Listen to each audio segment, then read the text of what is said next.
Here are our ducks. Dude, one just fell already, but I don't trust it with the duck shit. Oh no, what do you mean don't trust it? We're gonna eat that. Oh, they're ready. They're ready. And if anybody ever tells you you can't plant under a walnut tree, look at this. Oh, red one. There's a red one there, and there was... Yeah, there's a green one here. Right there. These...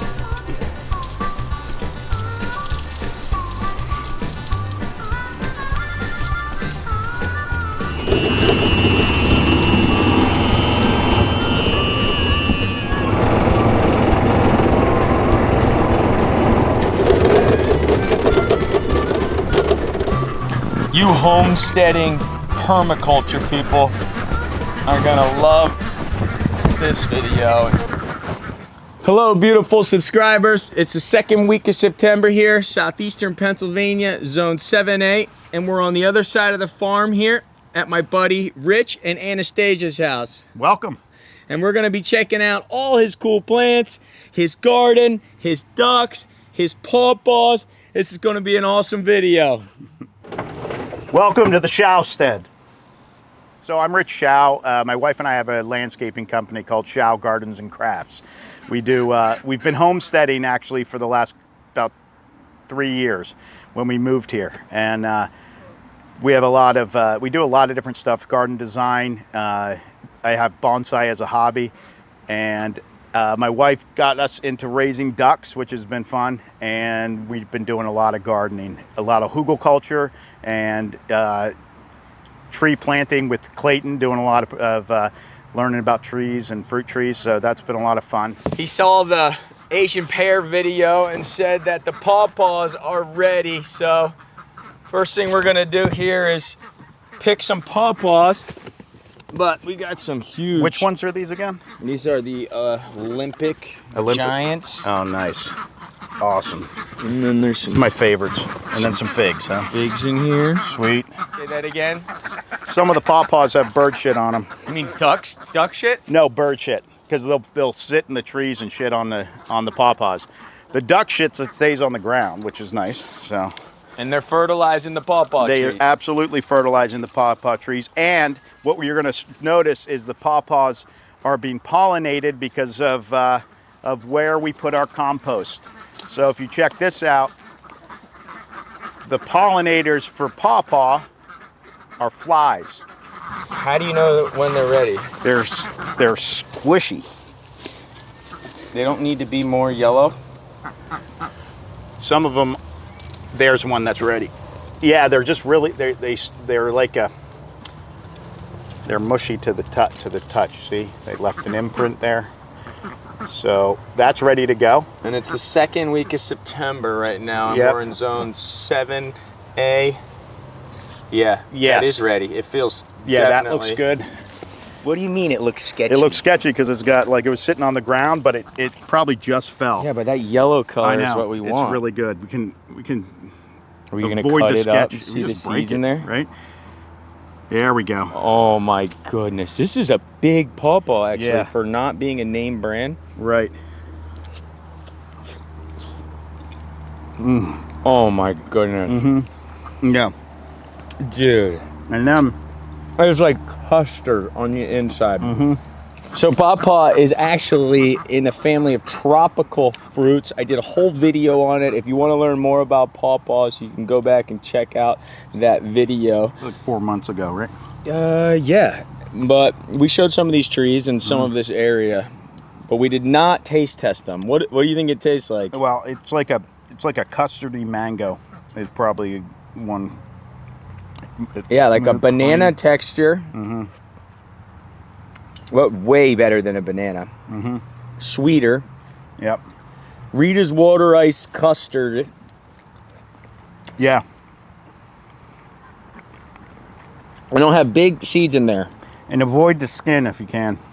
Yeah, we're kind of eating around the skin. Yeah, skin. I used to eat the skin. It's kind of nasty. The reason you won't find these in the grocery store is because they don't last very long. Mm-hmm. Only a few days off the tree. Yep.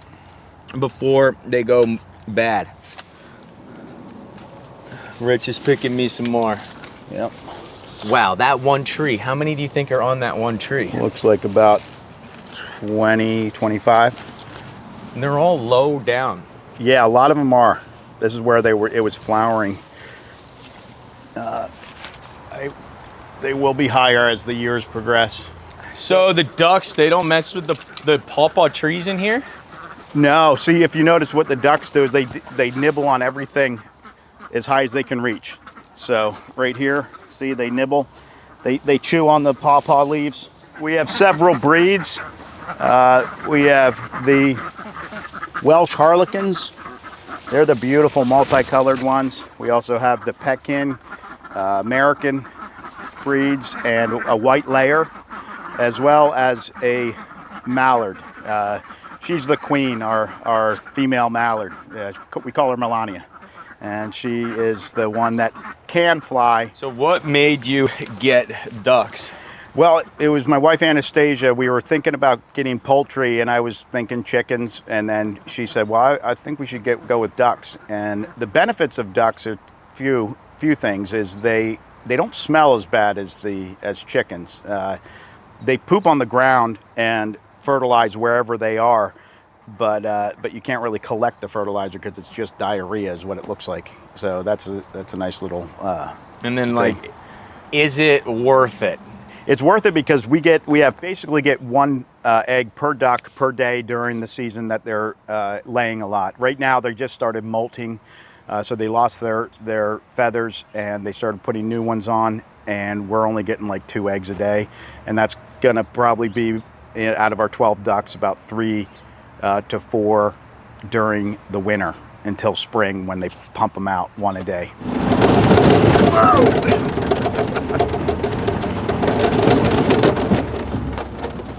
Figs. Verdon is here? Yeah, we're getting a little bit.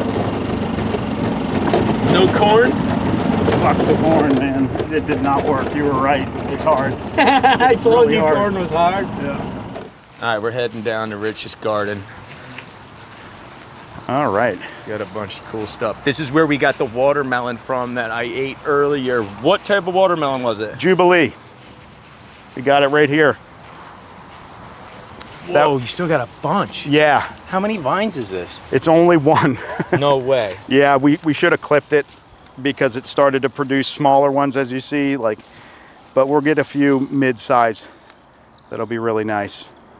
The way to tell is when it's yellow on the bottom, and it should also have a smell to it. But if it starts to go yellow here, then it's ready to harvest. Yesterday, I took another big one like this, and it was I thought was yellow enough, but it wasn't. It needed another week or so, I think, and it turned out to be okay, but not that red, and the seeds weren't developed. This is our vegetable garden. We did the Hügelkultur, which is hill gardens, and you can see there's divided into 4 mounds here, and we have butternut squash on the left here. Whoa, you got a lot. Yeah, there's a lot. We love our butternut squash soup. And here's some of that amaranth, which is a beast of a plant. And all of this, it's ready to go. It's ready to go. Look at that. That's all grain. See?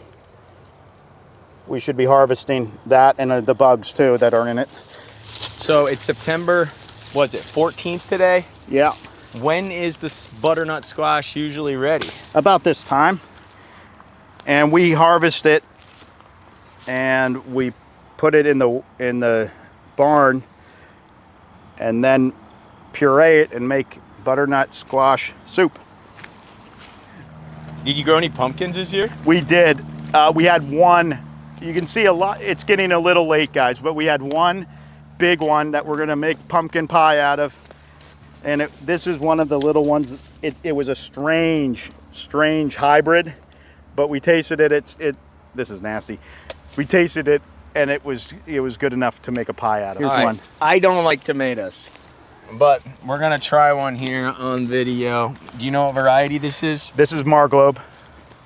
And I am not a tomato person. Whoa. You're just saying that. No, I mean it's not like it's more like tomato soupish. It's also hot, yeah, because it's hot.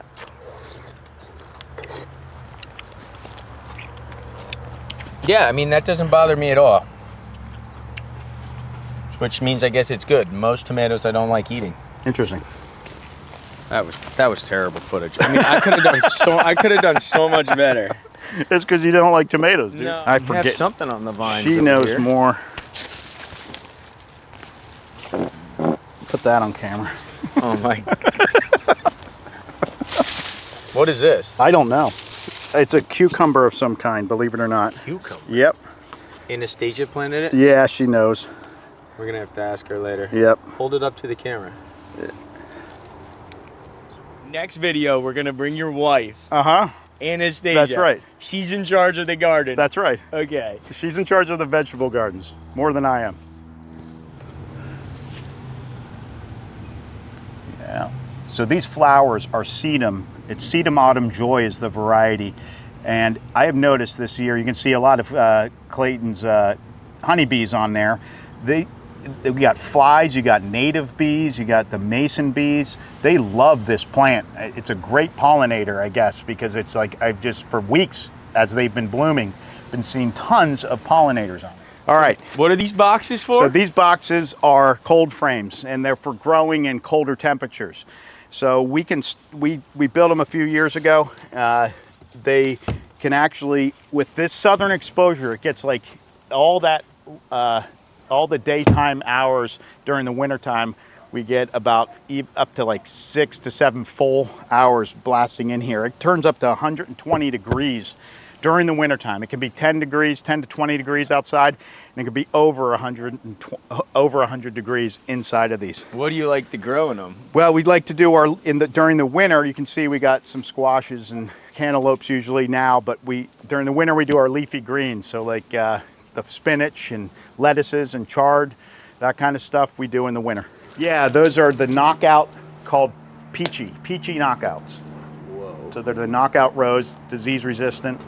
Yeah, they're beauties. They're our favorite, actually.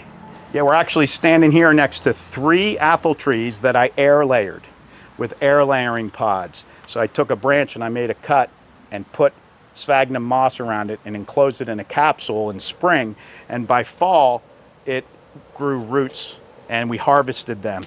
These are actually 3 descendants of an original Johnny Appleseed tree that we had from our local elementary school. All right, so here's what one of the air layering pods looks like. I'm grafting this off of my Zelkova bonsai, and it has a part of it, half of it is clear, so you can see when it's rooted. What do you have on this section of the homestead? So this is our vegetable gardens, particularly the Hügelkultur, which is hill gardening. It's German for hill garden. It's a type of way of gardening where you mound soil up. You put logs and organic debris and then topsoil and make a big mound and then grow from that. And all of the rotting, good mycorrhiza and fungal activity that happens with the rotting logs feeds the thing for like 5 years. All right, so we got in the mound this year, we had our cucumbers, which we just harvested. We make pickles, and we got beets and chard and carrots, but this is like the 3rd year we have it. We had onions this year already. We already did a lot of the harvesting, but the onions and the chives, that is what we got the most out of. So this bed is pretty much done, but it's our big producer. It produces a lot. Yeah, so these are nasturtium. Some of you may know what they are. They're actually an edible flower. They taste kind of like horseradish. Oh, let me try one. Yeah, they're really tasty. Really tasty. You always make me eat the craziest stuff. Oh yeah. Spicy. Yeah, be awesome in a salad. That's right. That's what they're used for. Reminds me kind of like a beet. With horseradish. Yeah, well, it's definitely spicy. Mm-hmm. Give me one of them green beans. There you go. These are really good. This is our bean section. We rotate our crops. So last year we had tomatoes here, but this year we have our green beans. It's good for the soil to change it up. And these have been bumping. We have a lot of these string beans and peppers in this bed that did well. Marglobe. That's this one. It's a Tomato? Yeah, the tomato. It's a smaller tomato. See, and it's really good for. It was in our survival kit, so it's like You think that tastes good? I don't know. No, I don't. it wasn't ripe yet. So I could see. All right, this is dahlia. This is one that's a bulb that you can overwinter if you want. We actually had this in last year. We didn't overwinter it. We just left it in the ground and it came back up. So this is amaranth. This is a really cool grain, actually, and the seed pod collects all of these edible little grains that will be able to be harvested. And we love it so much. We grew it down in our other garden, but it's such a nice, pretty plant. We put it up in our regular garden here as and just sowed it by annual seed, and they popped up, and we love it. We love the look it gives for the garden. What's it called? Amaranth. This is a Chinese amaranth. The seeds are edible. It's like a grain. And last year we harvested some. Anastasia made like a hot porridge out of it, kind of like an oatmeal. She boiled it and ate it. And I tried some. Oatmeal's better. This is a beauty. This is a mandevilla. And we got it at like a supermarket last year, but we overwintered it. So it let it get a lot bigger. Usually you can't find them this big, but we overwintered it and kept it alive through the winter because it is a southern plant. It can't handle our cold winters. But we brought it out and pumped it full of fertilizer, and kapow!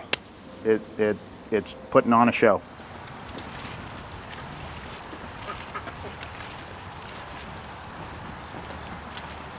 Yeah, these are my 3 forests. We've got a dawn redwood forest, a hinoki cypress forest, and a red cedar, Juniperus virginiana forest. I wanted all 3 of these types of trees in our backyard, and I just crammed them all together. And This comes inspired from your bonsai. it's bonsai inspired. Yep, group plantings. We're gonna check out his bonsais. He is an expert. Sorta. Yes. Years. A true expert recognizes they're always a beginner. That's how I look at it. How many years have you been doing bonsai? Probably over 20, and I've been teaching a beginner's class at the local high school for one-day class, and we make our own bonsai. And, yep, that's a juniper. We're gonna come back later this year and we're gonna do an entire video just on Rich's bonsais because he has so many. We could talk about each one for a few minutes. Mm-hmm. But I do want you to show me your favorite one. So this is your favorite? This is probably my favorite. It's a 7-tree bonsai forest of a dawn redwoods. I made it in 2016 for a friend of mine, and he recently gave it back. He didn't want to kill it, so he gave it back to me. It's actually going dormant, so it's starting to lose its leaves because it looks like an evergreen, but it's not. It's a deciduous tree. But this encompasses the principles of bonsai, which for a forest, you want the biggest trees up front, and as you go back, they get smaller. It gives the illusion of depth of a forest. So this is Portulacaria afra. It's one of my favorite trees to bonsai. All of the ones I have were grown from little cuttings. So every time I prune it,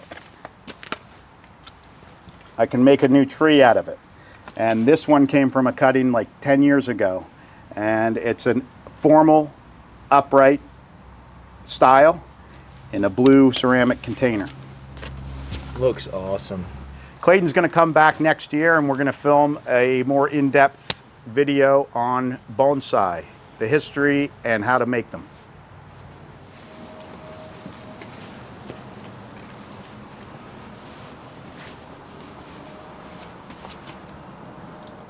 Hey, thanks a lot for coming out and visiting the farm today. I really appreciate it. It was a blast talking with you about bonsai and homesteading and gardening.